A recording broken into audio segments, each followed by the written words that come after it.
Welcome back. So we're going to continue in our study of the book of Revelation, and we are going to be entering a different phase now as we just left, or just completed, I should say, the seven churches. Now we're going to begin the phase of the seven seals. Okay, so we just finished the phase of the seven churches, and that phase sets up the seven seals, and those two phases set up the seven trumpets. Okay, so right now we're going to go into the phase of the seven seals. Now, again, it's very important that we remember always, brethren, that the book of Revelation is taking place from the high priest position in the sanctuary. Okay, so when we started off the book of Revelation, you recall in chapter 1, the Messiah says he is first and last, and John sees first. When he hears the Messiah's voice, he turns, and the first thing he sees is the seven golden candlesticks, and he sees the Messiah dressed in linen, and he sees the holy place. Okay, all right, so let's take a look at that. Revelation chapter 1. Revelation chapter 1.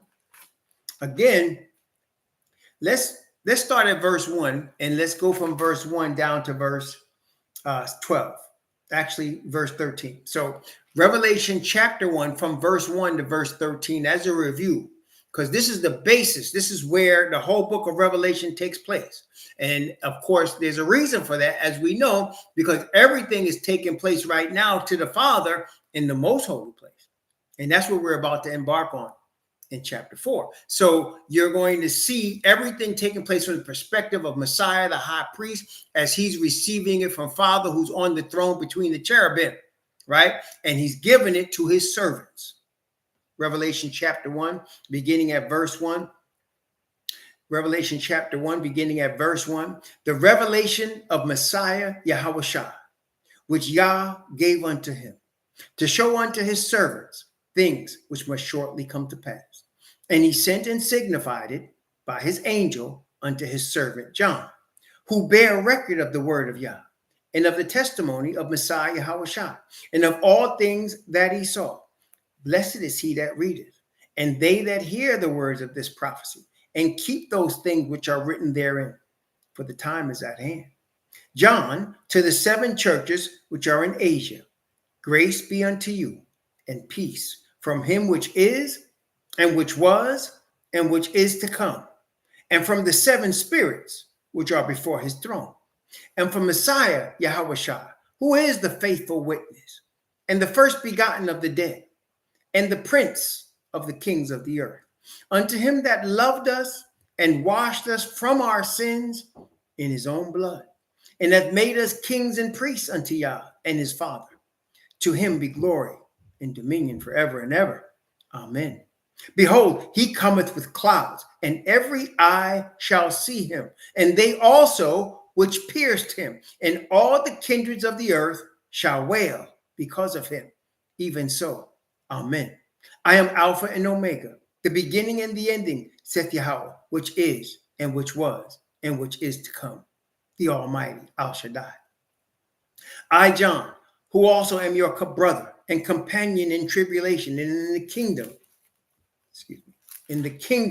and patience of Messiah Yahushua, was in the isle that is called Patmos for the word of Yahweh, and for the testimony of Messiah Yahushua. I was in the spirit on Yahweh's day, and heard behind me a great voice as of a trumpet, saying, I am Alpha and Omega, the first and the last. What thou seest write in the book, and send it unto the seven churches which are in Asia, unto Ephesus, and unto Smyrna, and unto Pergamos, and unto Thyatira, and unto Sardis, and unto Philadelphia, and unto Laodicea. And I turned to see the voice that spake with me. And being turned, I saw seven golden candlesticks. And in the midst of the seven candlesticks, one like unto the Son of Man, clothed with a garment down to the foot, and girt about the paps with a golden girdle. So you see here the sanctuary. You see also that the message has come from the Father, from him which is, which was, and which is to come. Very interesting that when we read Revelation 17, you're also going to say, this going to say that the beast that was and is not and yet is. And you have the Father, which is, which was, and which is to come. Like we're saying that from the beginning, this war between good and evil has taken place from the beginning of the earth's history and will continue until the end of this Babylonian history. Okay, so here the Father says, and to Jesus Christ, or Yahweh Shah Messiah, who is the faithful witness. Again, you have the word coming from the Father and Messiah bearing witness of the word. Witness is a major theme in the Bible, as we know. The two witnesses of Elijah and Moses bearing witness of the Father's two tables of the covenant and of his character and the power of the Spirit.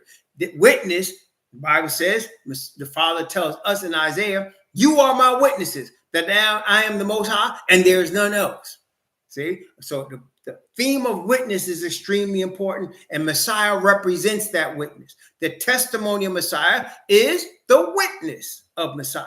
Praise the Most High. And he bears witness by the power of the Spirit to us, and that witness is the witness of the Father's word. And that's why he said there, I was in the island called Patmos for the word of Yah and for the testimony of the Messiah. Okay, I was in the isle called Patmos for Yah's word, which came through the witness of Messiah. Praise the Most High. Okay, so now you see that the theme of a couple of themes. There is the priestly theme for you're dealing with the sanctuary. Okay, there is the witness of the Messiah theme. There is it's the word of the Father's theme. Okay, and it's to Israel is the theme. You got that? Because Israel is the only people that he gave the sanctuary to. He did not give the sanctuary to everybody, as we saw. The sanctuary was for the cleansing of the sins of Israel and the strangers that dwell among them. The sanctuary is for the original olive tree and the wild one that got grafted in. Right? That's what it's for. So the whole book of Revelation is based on these themes. So as we're now finishing the seven churches, we're now going to look at the seven seals. And you're going to see an interesting thing in the beginning of chapter 4 here. Okay, so let's take a look. Revelation chapter 4. Okay, very interesting here. Revelation chapter 4. And we're going to read verse 1. We're going to read verse 1 and we'll stop there for a second. Okay, understanding the theme of the sanctuary. Remember that now. Revelation chapter 4. We're going to begin at verse 1. After this, I looked, and behold, a door was opened in heaven. And the first voice which I heard was as it were of a trumpet talking with me, which said, come up hither, and I will show thee things which must be hereafter. Okay, very important here. Now, he said, come up here, like, come here, come up. And I'm going to show you something, John, that's going to happen after later. Now, let's think about that for a second. The book of Revelation took place in the 1st century. Okay, John was on the Isle of Patmos. He was the last living apostle. And he lived in the 1st century. Okay, so the book of Revelation was given to him in the 1st century. That is the 1st century AD. Everybody got that? Y'all understand that? So the Messiah is telling John, I'm going to show you something that's going to happen later, like past the 1st century. Okay, so come on here, John. I'm going to show you something that's going to happen later, after the 1st century. Everybody got me so far? Y'all got that? So Revelation 1 verse 1, I looked and behold, a door was open, and the voice, that is the Messiah's voice, that is the witness's voice, the witness of the Messiah. He said, Messiah is telling him, I'm going to show you, John, something that's going to take place later. Okay. It hadn't taken place at that time. He said, but it's going to take place later. Okay. So far, so good. Remember now, we're dealing with the sanctuary. Verse 2. Verse 2. And immediately I was in the spirit, and behold, a throne was set in heaven, and one sat on the throne. So immediately he was in the spirit. Why? Because now he's in the third heaven. The Most High is showing him the third heaven. Messiah is saying, I'm going to show you something that's going to come later. And I'm letting you see a throne. Now, you have a sanctuary. You have Messiah telling John, come here, I want to show you something that's going to happen later. And John sees a throne. First question, easy question. Whose throne is that? Whose throne is John seeing? That's right. John is seeing the throne of the Most High. He's seeing the Father's throne. All right, okay. Okay. So he's seeing the Most High's throne. We're in the sanctuary. Where now is John being shown? Where is he being shown? He said, come up here. I'm going to show you something that's going to come later. And he sees the throne. So where is he? The beginning of the revelation, he saw the 7 golden candlesticks. He didn't see no throne. Now he sees a throne. Well, he's in the third heaven, but let's get more specific now. Tell me where in the third heaven is he? In the beginning, that's right. He's in the sanctuary because he saw the 7 golden, but there ain't no 7 golden candlesticks here. He's in the temple. Give me more specific. Get more. Get closer now. He's in the temple. The first time he's seen the 7 golden candlesticks. He don't see that now. He sees a throne. He's in the most holy place. Y'all understand it? So when he first saw the Messiah, he was in the holy place where the candlesticks are. Here, Messiah said, come here. I'm going to show you something that's going to happen later. And he sees the throne. So now he's going from the holy place to the most holy place. Why does Messiah say this happened later? Because remember what we talked about. The priest goes, Messiah went right into the holy place. As soon as he was resurrected and he went to the right hand of the Father, he's in the holy place. But there must come a time where he got to go into the most holy place. Why? Because there's a day of judgment. There's a day of atonement. So he must go into the most holy at some point. And we recognize that in Philly. And now we're recognizing it in chapter 4. He's saying, come here. I'm going to show you something that's going to happen later. It's the first century. Well, later at some point, the door to the most holy place would be open. Does that make sense to y'all? It would be open and the Father's throne is seen. Okay? Y'all got me so far? Everybody there? So he's saying, I'm going to show you something that's going to happen later, John. Well, that was 18. We know now that's 1843. So he's saying, okay, I'm going to show you something that's going to happen later, 1843, at the end of the 2300 days. And he sees a throne. Okay, so now he's being shown the inner part of the throne room. Okay, he was in the spirit.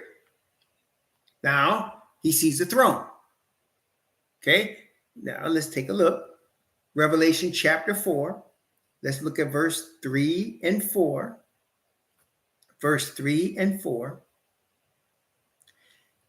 And he that sat was to look upon like a jasper and a sardine stone. And there was a rainbow round about the throne in sight like unto an emerald. And round about the throne were 24 seats. And upon the seats 24 elders sitting, clothed in white raiment. And they had on their heads crowns of gold. So you had 24 elders, didn't say they were angels, said they were elders, and they had crowns of gold on their heads. Who wears crowns of gold that goes into the sanctuary? Who is that? Who does that? Well, let's get some other witnesses, shall we? Let's get some other witnesses. Let's get some other witnesses, brethren.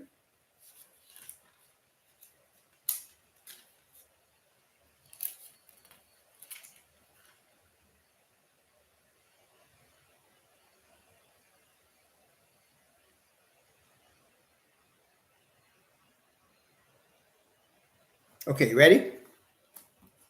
Well, priests, that's right, and high priests. Thank you, Psalm 119.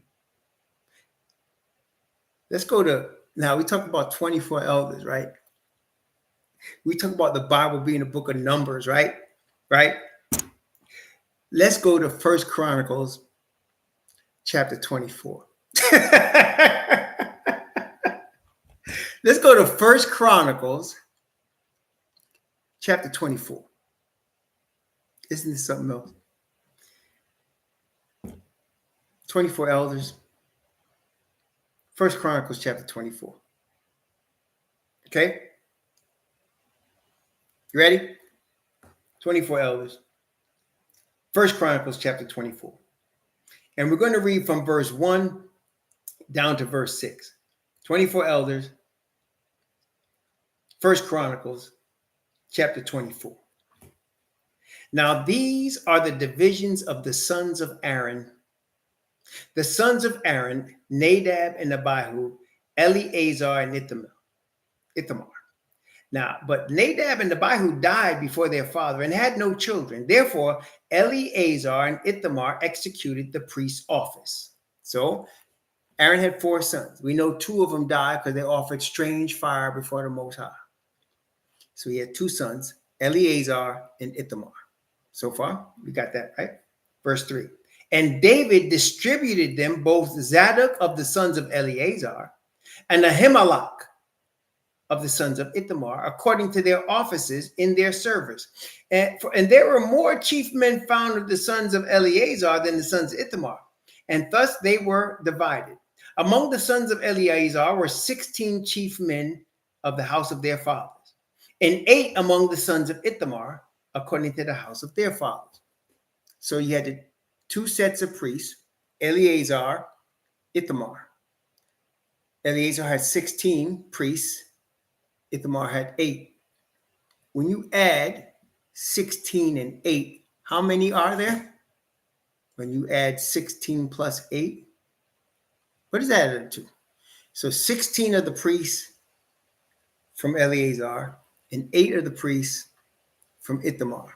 And they add up, guess what? To 24. Is that coincidence, brethren? I think not. So let's continue. Verse 5. Thus they were divided by lot, one sort with another, for the governors of the sanctuary and governors of the house of Yahweh were the sons of Eleazar and of the sons of Ithamar. And Shemaiah, the son of Naal, the scribe, one of the Levites, wrote them before the king and the princes, and Zadok the priest, and Ahimelech, the son of Abiathar, and before the chief of the fathers of the priests and Levites, one principal household being taken for Eleazar and one for Ithamar. So you had, David set this up where you had 24 elders in charge of the work of the sanctuary. They were all Levites. Do y'all think that's, does that sound familiar? Does it look like what we saw there in Revelation? 24 seats, 24 elders, clothed in white raiment, heads, crowns of gold. Y'all see that, right? Am I making this up, or do y'all, tell me now, do y'all see it? Am I making it up? Do y'all see it? There's an order. Yes, there's a perfect order. There's a perfect order. Praise the Most High. Y'all see it? Okay. Now, let's get some more witness. Let's get some more witness. That was Chronicles. I don't even know who wrote Chronicles. Some scribe probably. We don't know which one. But that's a witness right there. Then, of course, let's go back to Brother Ezekiel. Brother Ezekiel is a witness, man. He's a serious witness, Brother Ezekiel. So we're going to go to Brother Ezekiel. He's definitely going to be a witness. So let's take a look here. Ezekiel. Brother Ezekiel is a Levite priest. Brother Ezekiel is. Praise the Most High. So we're going to go to Brother Ezekiel first.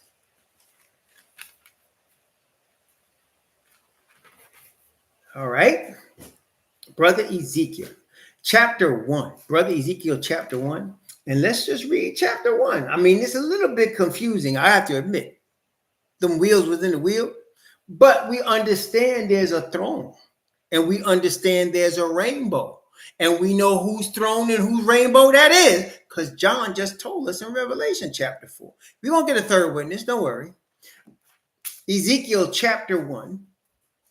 Ezekiel chapter 1, beginning at verse 1. Ezekiel chapter 1, beginning at verse 1.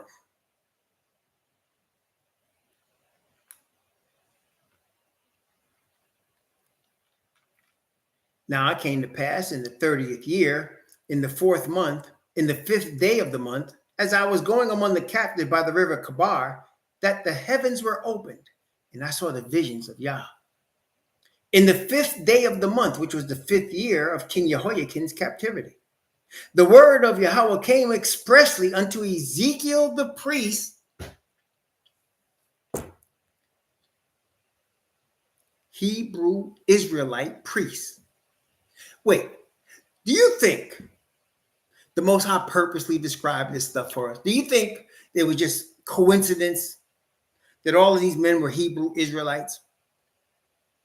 Do you think it was just coincidence that there were 24 elders that David had in the throne, and then you go into the third heaven and there's 24 elders around the throne?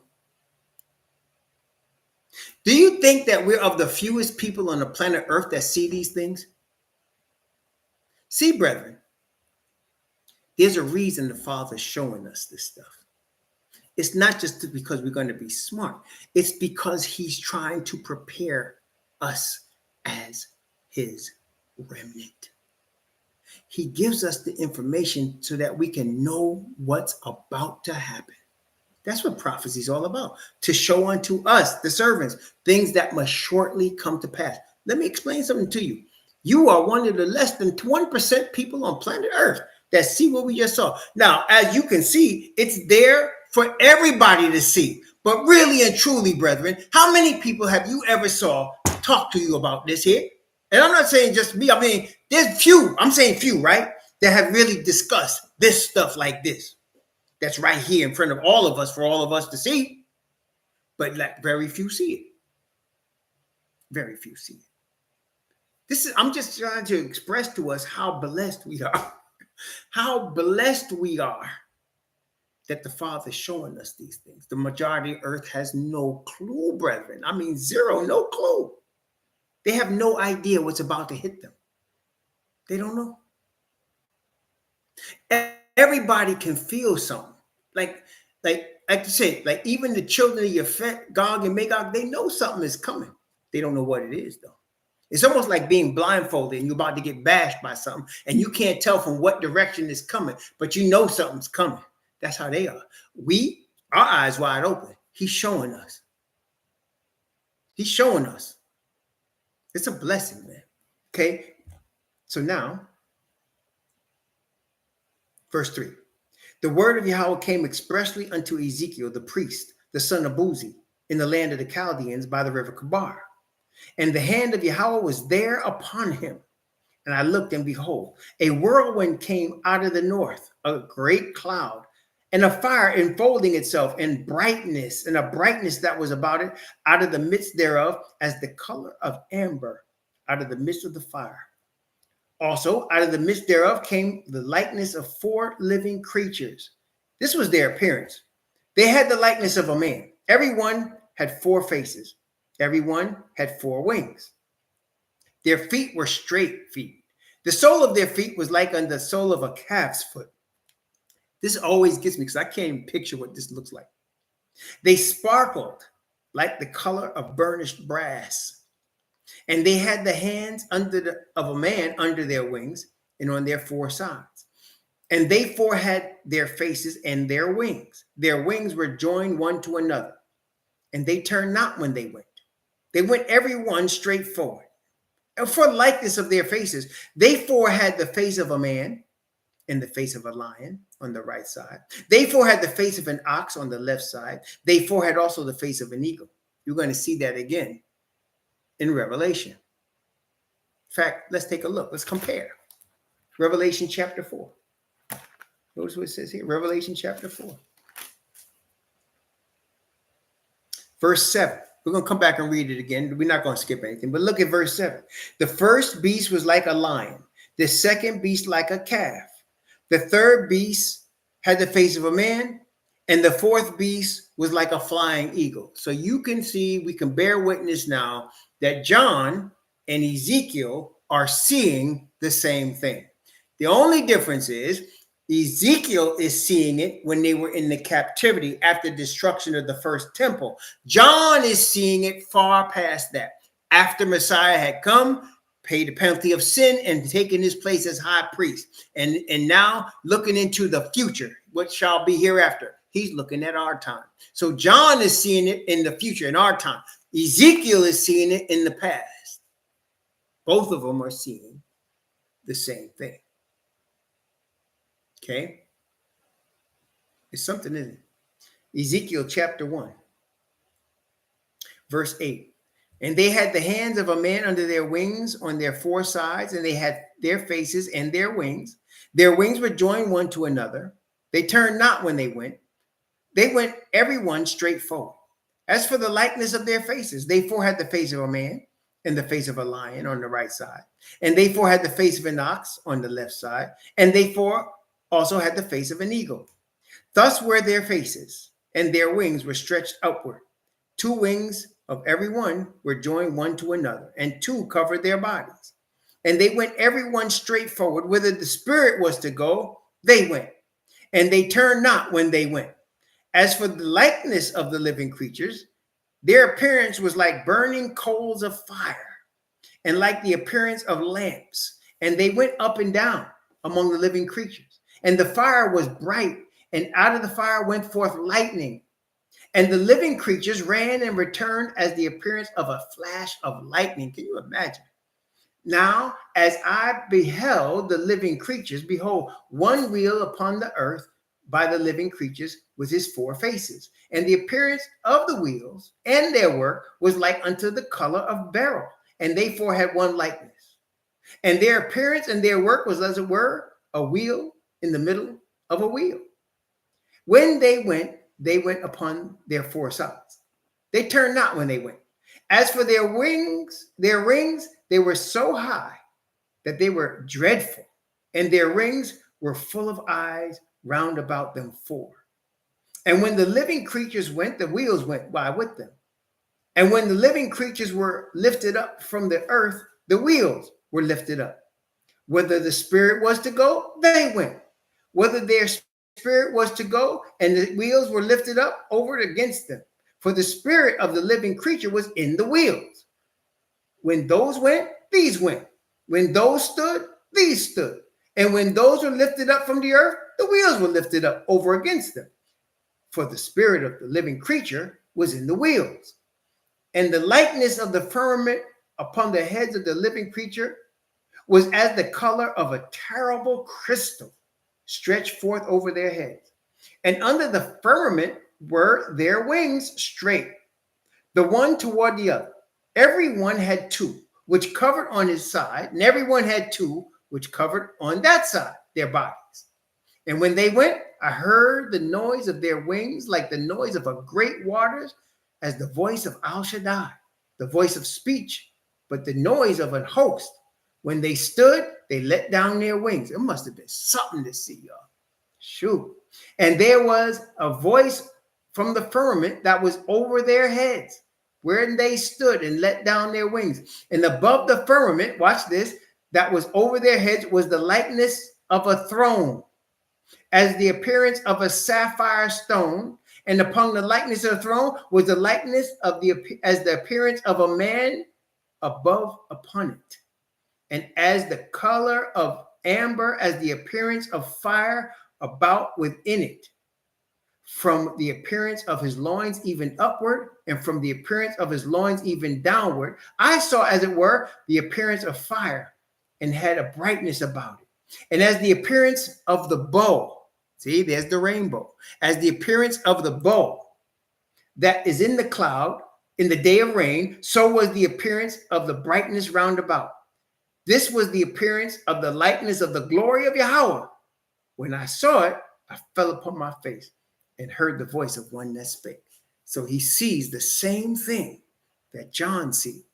He does not see the 24 elders.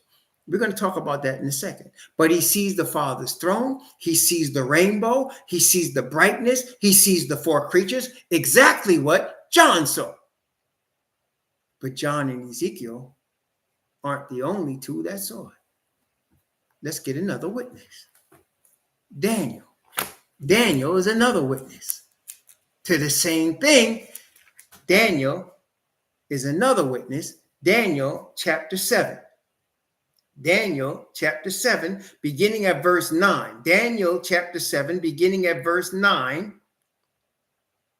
And I'm going to read to verse 14 because Daniel is going to see the same thing that Ezekiel saw, and he's going to see the same thing that John saw. And in fact, he's going to see what John saw that Ezekiel didn't see. Because Ezekiel was given a message to Israel of woe and of sorrow and of captivity. That's why in Ezekiel's, if you look at Ezekiel's message, he often calls our people the children of the captivity. Did you ever notice that? When you read Ezekiel, he'll often say, I was among the captives. So his message is to the captivity.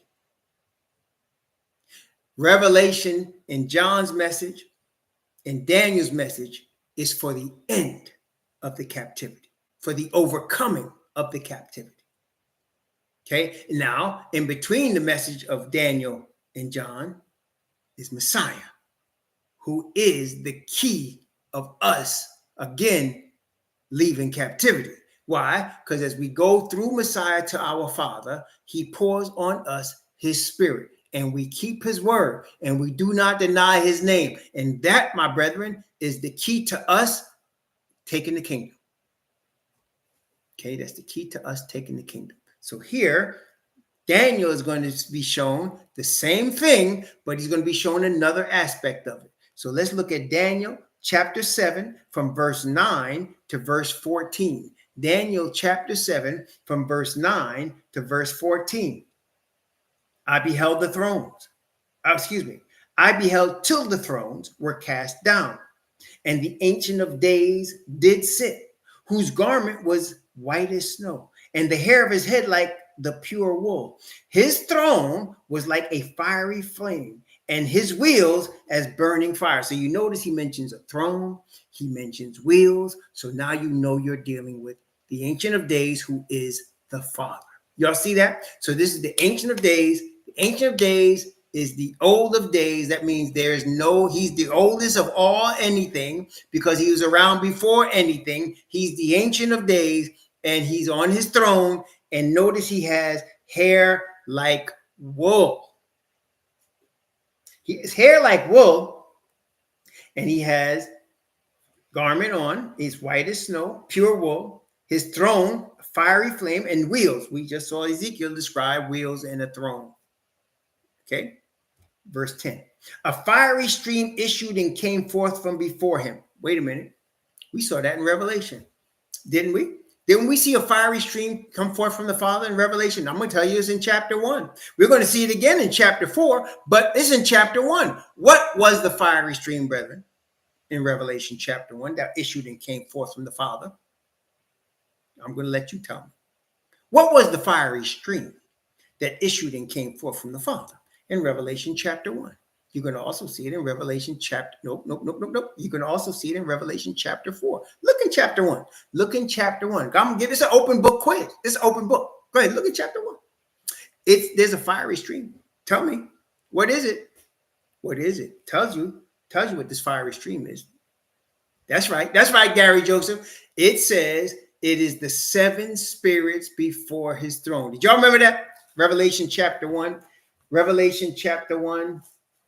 You want to see it again in Revelation chapter 4. But in Revelation chapter 1, it says, John, verse 4, to the 7 churches which are in Asia, grace unto you and peace from him which is and which was and which is to come, and from the 7 spirits which are before his throne. 7 spirits before his throne. And again in chapter 4, verse 5, we're going to read through this all again. put it all together. But verse 5, notice what it says. And out of the throne proceeded lightnings and thunderings and voices, and there were 7 lamps of fire burning before the throne, which are the 7 spirits of Yah. Y'all got it? Testing 1, 2, 3. Does that make sense? So now here in Daniel, where it says, a fiery stream issued and came forth from before him. That's the 7 spirits that are before his throne. Okay? Verse 10. Thousands ministered unto him, and 10,000 times 10,000 stood before him, and the judgment was set, and the books were opened. The judgment, that's what Daniel is being shown. The judgment before the Father, before the 7 spirits. Books were opened. What books? Every one of us got a book. Every one of us got a book. Look, Revelation chapter 20. Revelation chapter 20. Every one of us got a book. Revelation chapter 20. Revelation 20, verse 11 and 12. Revelation chapter 20, verses 11 and 12. Revelation 20, verses 11 and 12. See what happens when you read the whole Bible? You start to put all this stuff together. That's what's going to happen. That's how y'all are doing it, right? Notice. And I saw a great white throne, and him that sat on it, from whose face the earth and the heaven fled away, and there was found no place for them. And I saw the dead, small and great, stand before the Most High, and the books were opened. See? And another book was opened, which is the book of life. And the dead were judged out of those things which are written in the books according to their work. Remember what the Messiah said: every idle word that men shall speak, he shall give an account thereof in the day of judgment. The very hairs of your head are numbered. Every motive, everything will be going to be judged. Everything is written.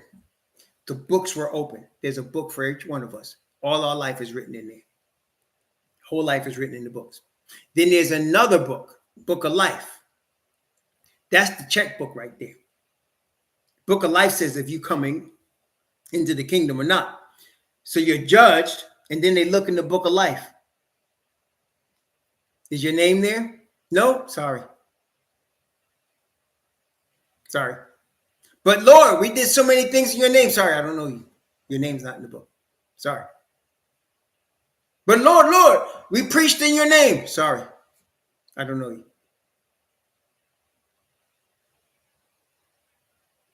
So you got a life, your whole book is written. That's why the Bible says in James, he that converteth a sinner from the error of his way shall save a soul from death and hide a multitude of sins. So you're going to stand there and you're going to be like, oh my goodness, I'm in trouble. I'm in trouble. I'm in trouble.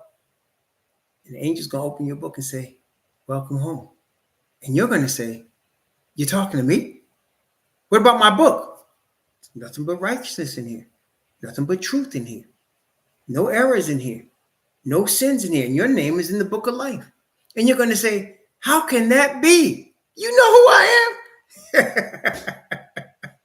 But you were praying to your Father. And he covered you with perfection of righteousness. And the Messiah spoke on your behalf to cause you to receive that righteousness.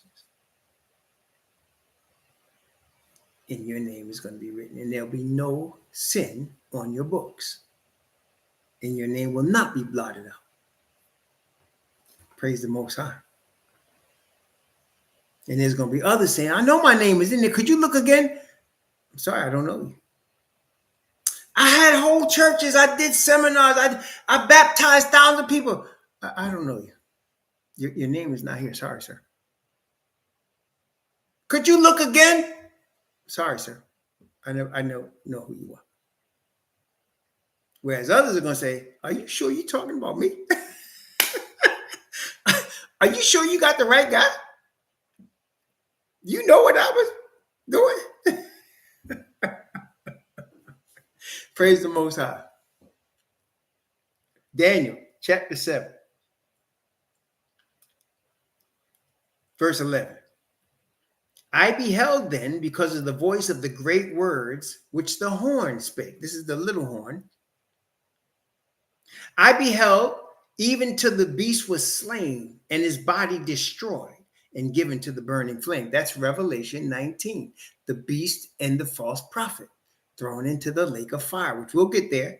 But you see that? I beheld, even to the beast was slain, and his body destroyed and given to the burning flame. Verse 12.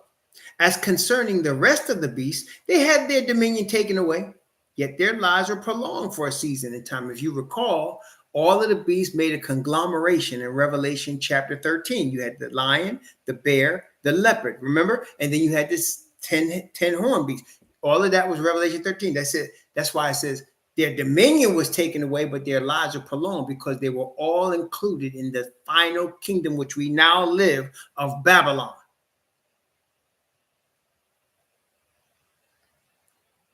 Verse 13.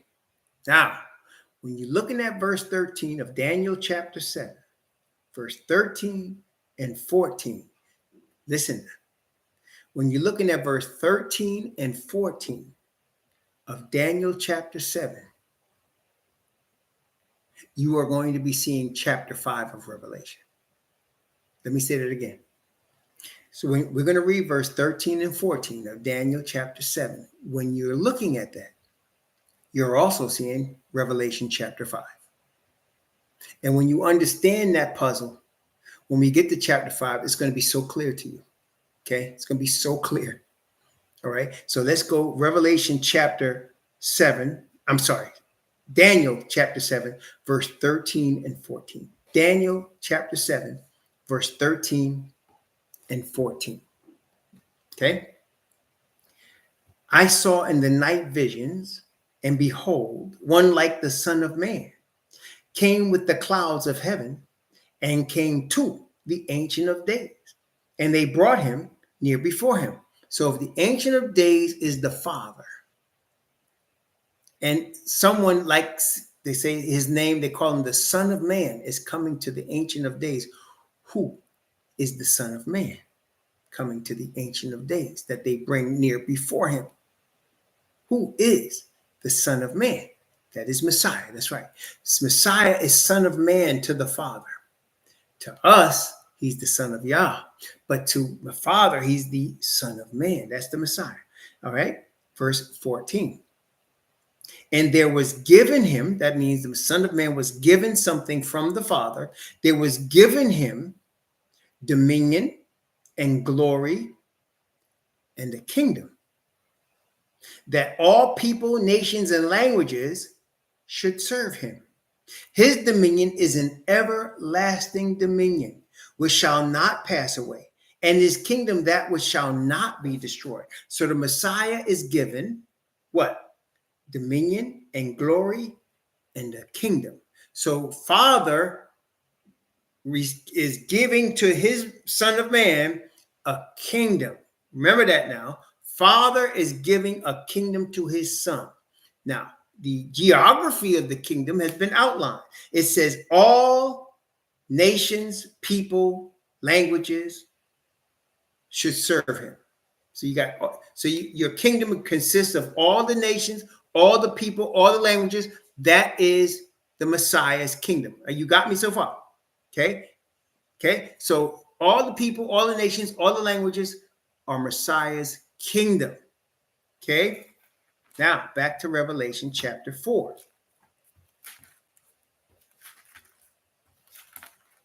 Revelation chapter 4. And I just told you that chapter 7 of Daniel, verses 13 and 14, are chapter 5 of Revelation. You'll see that in a minute. But let's go back to chapter 4 and look in from verse 1 again. It's only 11 verses. But now that we've seen the testimony of Ezekiel and the testimony of Daniel as the witnesses, and we've seen David in First Chronicles put together the order of things, now we'll have a better idea. But there's still one question to ask, and we'll get there. But let's look at Revelation chapter 4, beginning at verse 1. And I'm going to read down from verse 1 down to verse 6 to start us off. After this, I looked, and behold, a door was opened in heaven. And the first voice which I heard was as it were of a trumpet talking with me, which said, "Come up hither, and I will show thee things which must be hereafter." And immediately I was in the spirit, and behold, a throne was set in heaven, and one sat on the throne. And he that sat was to look upon like a jasper and a sardine stone. And there was a rainbow round about the throne, in sight like unto an emerald. And round about the throne were 24 seats. And upon the seats I saw 24 elders sitting, clothed in white raiment, and they had on their heads crowns of gold. And out of the throne proceeded lightnings and thunderings and voices. And there were 7 lamps of fire before the throne, which are the 7 spirits of Yahweh. See, a fiery stream issued and came forth from before him. There it is. Verse 6.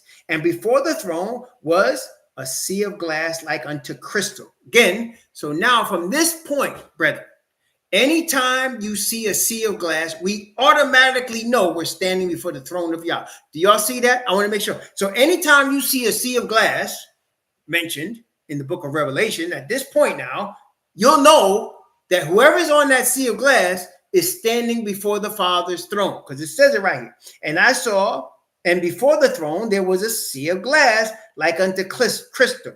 And in the midst of the throne, around about the throne, were 4 beasts full of eyes before and behind. So when we go to chapter 7 and you see all of us standing on the sea of glass, you know we're before the Father's throne.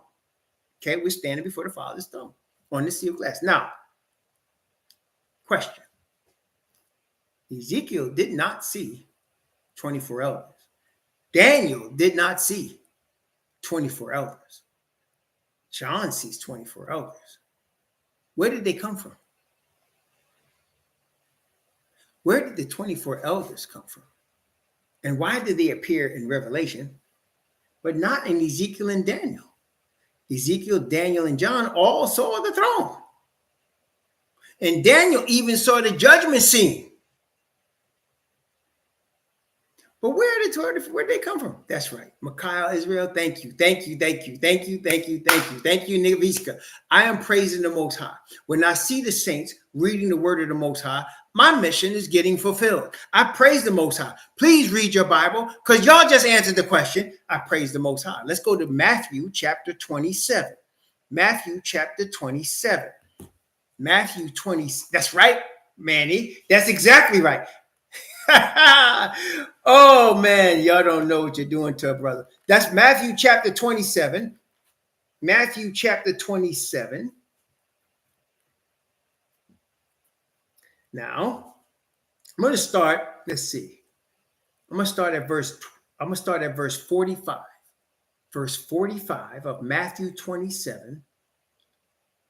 And I'm going to go from verse 45 down to verse 53. This is Matthew chapter 27, from verse 45 to verse 53. Now, from the 6th hour, there was darkness over all the land until the 9th hour. 6th hour is noon. 9th hour is 3 p.m. Okay? 6th hour is noon. 9th hour is 3 p.m. 1st hour is 6 a.m. 3rd hour is 9 a.m. 6th hour is noon. 9th hour is 3 p.m. When you get to the 12th hour, it's the next day. Okay, so here, now, from the 6th hour, there was darkness over all the land until the 9th hour. And about the 9th hour, Yahushua cried with a loud voice, saying, Ali, Ali, lama sabachthani. That is to say, my Most High, why hast thou forsaken me? Some of them that stood there, when they heard that, said, this man calleth for Elijah. And straightway one of them ran and took a sponge and filled it with vinegar and put it on a reed and gave him to drink. The rest said, let be. Let us see whether Elijah will come to save him. Yahushua, when he had cried again with a loud voice, yielded up the ghost. That is 3 o'clock in the afternoon before the next day. That is the end of one day and the beginning of another day. And he became on the 9th hour the sacrifice, the lamb that was slain for the sins of Israel. That's right. Now, verse 51. And behold, the veil of the temple was rent in twain from the top to the bottom.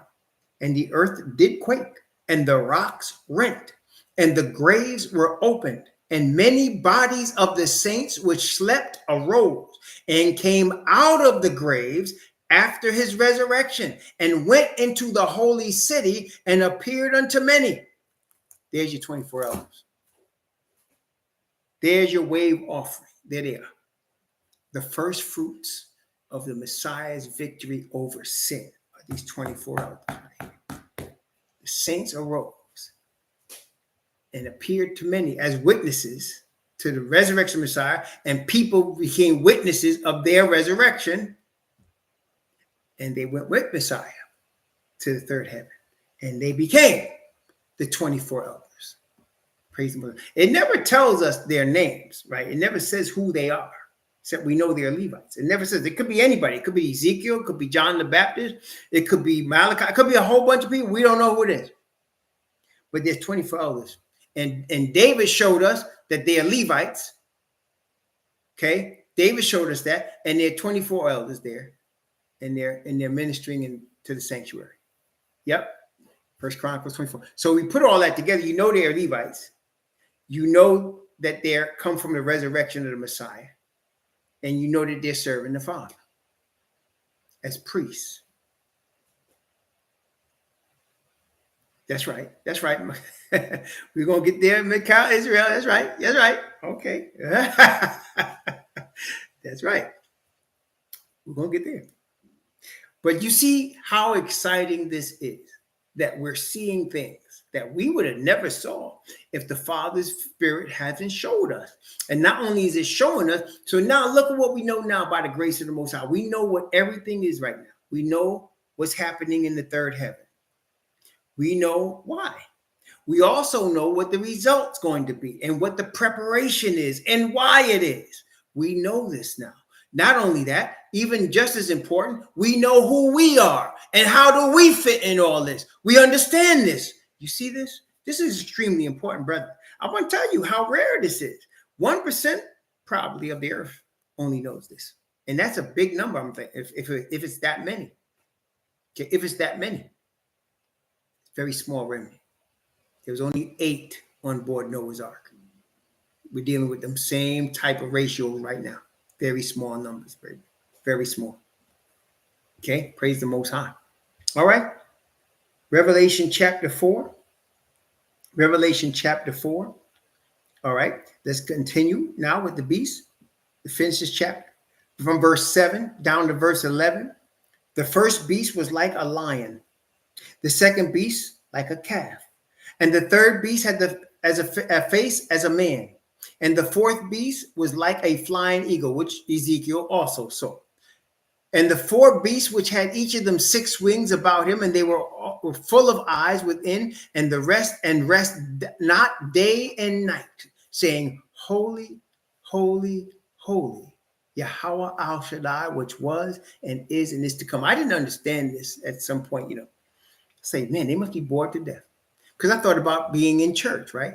Imagine you just sitting in the pew saying, holy, holy, holy. I said, that must be boring, man. I'd rather be outside playing basketball. That's the way I used to think. I said, man, that must be boring. Those poor people, those poor angels, they got to sit there saying, holy, holy, holy like that all the time. They can't leave.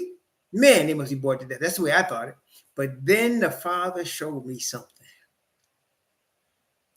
You see, brethren, all of our experience that causes us to be inspired, excited, all of our experience that causes us to have memorable memories, right? Have memories comes from the Father, right? When you have a beautiful memory that causes you to smile, or you have a beautiful time in the spirit with fellowship, that comes from the Father. And what I realized is that this person, these 4 beasts and these elders, every time they look at that throne, get a fresh experience. In thy presence, Psalm 16 says, is fullness of joy. In thy presence is fullness of joy. At thy right hand, there are pleasures forevermore. So just being in the presence of the Father. That's right. That's right. Constant dopamine, if you want to put it that way. That's right. Constant joy, constant happiness on a higher level every time you look at it. So that is why it caught me like this. Moses was in the spirit on the Oreb with the Father. And the Father said, get up and go down. And Moses didn't want to leave. The Father had to tell him, get up and go down to your people because they're acting the fool down there. And Moses didn't want to leave, man. He was caught up in glory. He didn't want to leave. Didn't eat or drink for 40 days. He was caught up in glory. And the Father had to say, get up off your knees and go down there. Because he didn't want to leave. Well, here, when they yelling, holy, holy, holy, they don't want to leave. It's a high, it's an experience. Just being in the presence of the Father in his spirit is an experience that you just want to just keep feeding on, man. He has to tell you, okay, I need you to leave here and go do this for me. Because otherwise, you would never leave. You understand? Exactly. You would never leave. And that's why they cry, holy, holy, holy. Verse 9, and when those beasts give glory and honor and thanks to him that sat on the throne who liveth forever and ever, the 24 elders fall down before him that sat on the throne and worship him that liveth forever and ever, and cast their crowns before the throne, saying, thou art worthy, O Yahweh, to receive glory and honor and power, for thou hast created all things, and for thy pleasure they are and were created. Yes, in thy presence is fullness of joy. At thy right hand, there are pleasures forevermore. Yes, brethren. There's an experience in the presence of the Father that we can't comprehend until we get there. Okay? We can't comprehend until we get there. And that's why Messiah said, he said, Father, glorify me with the glory that I had with thee before the world was. He left the Father's presence to come down here for us at the command of the Father. He wouldn't have wanted to ever leave the Father's presence. And that's why the Bible says he sits at the right hand of the Father forever. And that's why the 144,000 are found with the Messiah on Mount Zion. That's why it says in Philly, you're going to be pillars in the temple of my God. Never have to leave.